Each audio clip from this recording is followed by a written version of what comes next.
Hello, my name is Trenton Hoshiko, and today's cinematography video is about making DIY sandbags that will save you a ton of money. So first, let's talk about making your own sandbags and why we're gonna do it. 1, it can be a lot cheaper than buying pre-filled ones. 2, overshipping and overshipping of heavy items is quite bad for the environment, so we can do even a small bit to reduce that.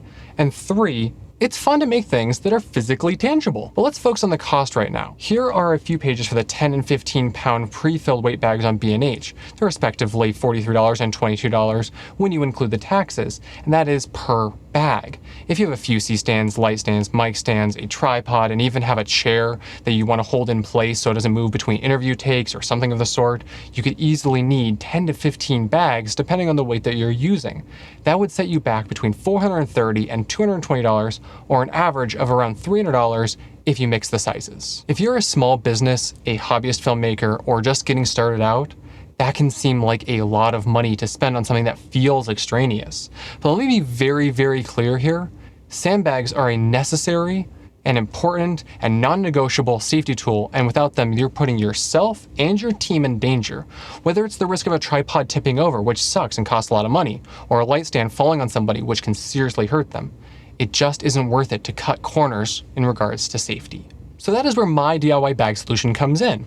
With these bags, you're going to be getting 10 or 15 pound sizes for a lot less money because you're putting a little bit of hands-on DIY time into the project. In total, each bag costs around $7 to make, so for every 10 bags, you're only going to be spending $70. Now that is a lot easier to budget for. Let's get started. The materials you'll need are pea gravel from a home supply store. The 1/2 cubic foot bags provide about 40 pounds each. I purchased 3 bags so that I could get 8 15-pound bags out of this project. Empty saddle style sandbags. I got these off of Amazon. The affiliate link for the cheapest offering I found is in the description. With taxes, they're only about $17 per set and just under $4.25 per bag. I like mine with the double zipper security.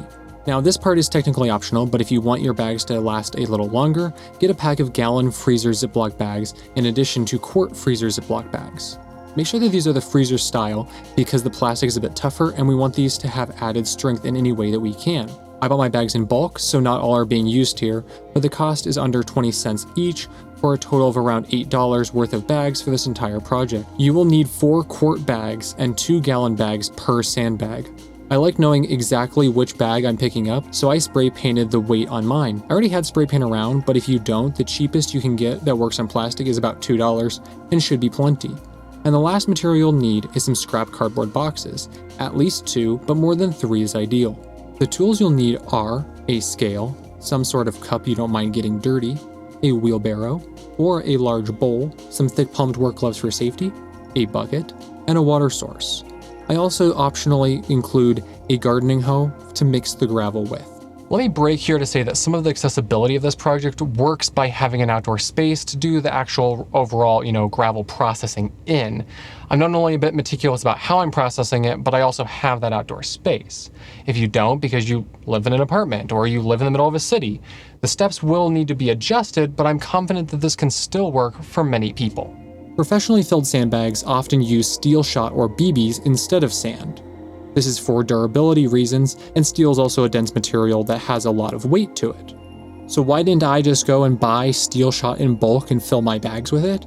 Well, that's because steel shot, even in bulk prices, is still very expensive, and it's just not conducive to the low budget that we're looking to achieve with this project. Using steel shot only has a minor increase in usability and durability compared to the much cheaper gravel that we are using and can get locally.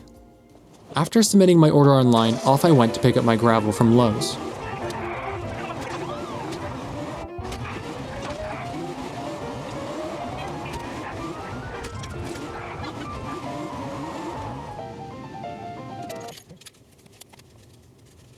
I love that they now do online ordering with curbside pickup.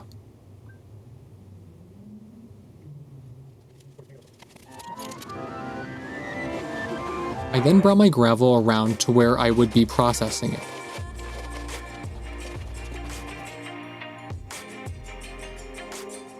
If desired, you can mow your lawn before showing potentially millions of internet strangers your unkept grass. Once you have all of your materials, the first step is to empty all or part of the first bag into your wheelbarrow or a large bowl. This wheelbarrow takes a lot of weight, so I did the whole order of gravel at the same time. If you're using a large metal bowl, don't try to fit all 40 pounds in at one time. If your area does plastic bag recycling, try to use it so that these bags don't end up in the landfill. The first time I did this, what I immediately noticed was that the gravel bags straight from the store were a bit soggy, they were condensing inside the plastic, and it had kind of a musty smell. There was a lot of sand and dirt in my bags as well, and that was what was holding most of that moisture. I could also see some bark and other plant material in there as well. And I want these bags to last for several years at least. So I'm trying to avoid the organic material that will decompose, avoid moisture that can make the bags smell, and avoid that sand and fine particulate like dirt as well, which will wear the bags out faster than the gravel. So my solution was to wash and clean all of the rocks. I mentioned before that this process is a bit predicated on having an outdoor space, so if you do not have an outdoor space, I would say the best solution is to shake the gravel in your bowl and pull out anything organic that you can find, and allow all of the sand to drift to the bottom. No water, less mess, maybe less longevity, but still quite a lot of savings overall. Here I am washing the gravel by filling the wheelbarrow with water.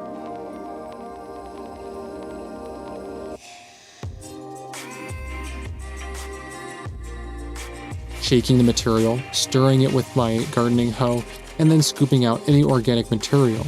Then I cycle the water until it becomes more clear.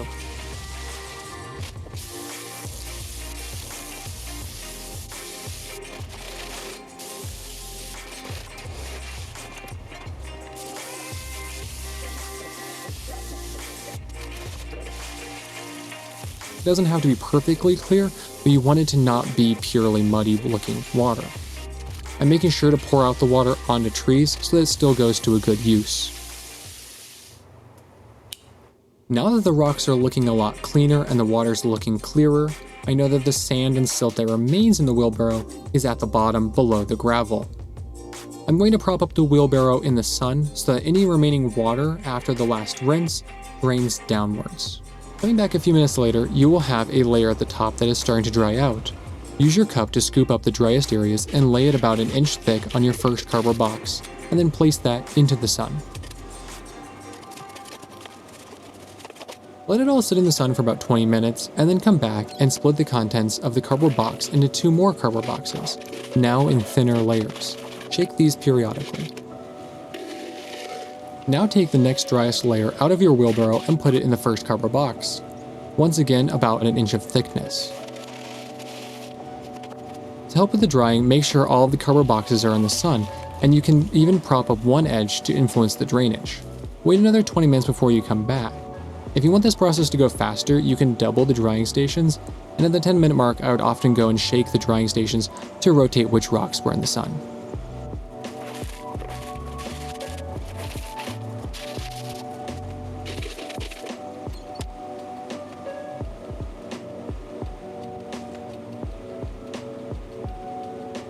Now the first batch that was pulled and then split into 2 should be almost fully dry. Pour the contents of the 2 boxes into your large bucket and give it a shake. This is the final drying location. Move everything else forward in the drying process by splitting the 1-inch thick tray into 2 and then refilling it. All you have to do is keep repeating these steps until you have no more gravel left to dry. It might be slower if you're using a bowl instead of a wheelbarrow, because I could comfortably fit 2 to 3 bags of gravel in all at one time. If the drying is going too slowly or you want to make more steady progress, you can add another 1 or 2 containers. I did this because the day I was working on this went from really hot and sunny to overcast with the potential for rain, and the gravel stopped drying as quickly. By adding additional stages, you can ensure dryness and keep the process flowing better. If you're doing this project without the washing steps, after you pull out all of the organic material and shake the sand to the bottom, I still suggest that you let the gravel dry out in a similar process, maybe on a balcony or on a windowsill, just to get rid of the moisture. This will help you out in the long run. After all these steps, you should have a bucket of dry gravel, and we can start filling our bags. Now it's time to get out your scale. I'm going to be using one that's made for food and small packages. Place your scale next to your gravel bucket, and next take your quart Ziploc bag and place it on the scale, ready to be filled. Use your scoop and fill the bag, counting the number of scoops required to reach 2.5 pounds if you want the bag to end up being 10 pounds, or 3.75 pounds if you want the bag to end up being 15 pounds. I was making 15-pound bags, and this was about 4 scoops in my case. Once you have that number, repeat the process with 3 more quart bags. If you want to save a few more cents, for 10-pound bags, you can just do 1 quart and 1 gallon per side. I prefer 2 as it's a bit more secure. Once you have 4 quart bags filled with either 2.5 or 3.75 pounds of gravel, make sure that the excess air is pushed out of them. You don't want these bags popping or being able to have the zipper pushed open, so this is a very important step. Once all the air is out, I shaped mine to be a little bit more compact. Take 2 quart bags and place them into the gallon freezer bag. You can insert them in a variety of ways. What I prefer is side by side with the zippers in the bottom of the gallon bag. Once again, try to remove as much air as possible to prevent popping, and tuck the zippered edge around the side. Some people might tape them, but I think that this is sufficient. When filling the quart bags with gravel, you don't have to be 100% perfect with the weights, in my opinion, as long as they are more than what's listed on the bag. I have some that are labeled 10 or probably closer to 12 pounds, and I have some that are labeled 15 and are probably closer to 16 pounds. The weight of the bag is also a factor here because this has weight, just in the fabric. Obviously, don't have something that's listed as 15 pounds, but it's actually 20 pounds. But there can be a margin of error as long as it exceeds the listed amount. I'd almost always rather have a little more safety weight than less that I don't know about. And of course, if you're trying to use this with something like a jib and it needs to be exact, by all means, be perfect about it. But in most cases, you should be using plate weights or proprietary weights to ensure accuracy, so that wouldn't be a great use case for this anyways. With 2 gallon freezer bags assembled, check your weight once again so there's no mistakes. Once confirmed, you can open your saddle bag and place the gallon freezer bag into each side. Secure the zippers firmly.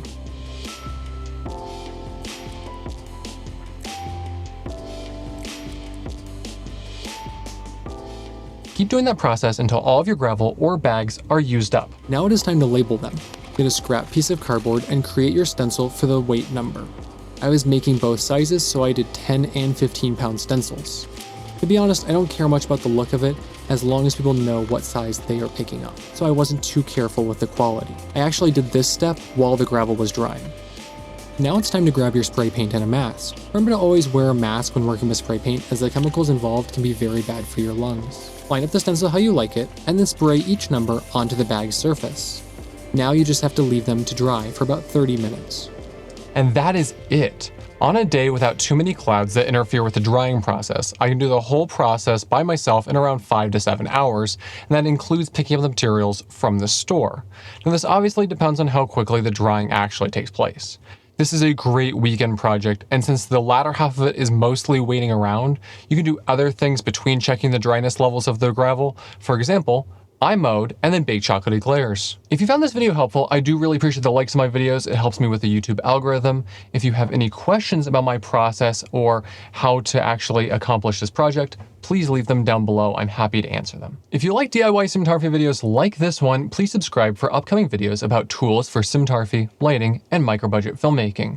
You can support these micro-budget cinematography videos at patreon.com/Trenton Hoshiko or ko-fi.com/Trenton Hoshiko. You can find affiliate links to the products and tools discussed in this video down in the video's description as well. Thank you for watching, and be sure to be kind to someone this week in between all of the great art you make.